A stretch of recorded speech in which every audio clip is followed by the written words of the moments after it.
Checking the hotels, the two officers saw a stolen red Subaru Legacy in the parking lot located behind the Red Roof Inn. The vehicle was reported stolen on Tuesday from a business in the 9400 block of East 29th Street North under case number 21C018648.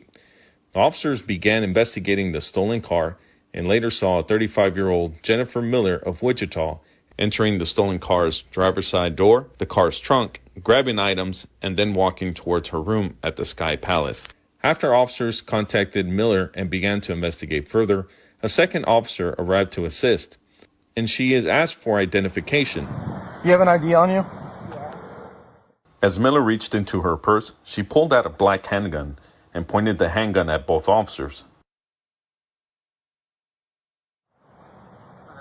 Hey, Aaron, that the female?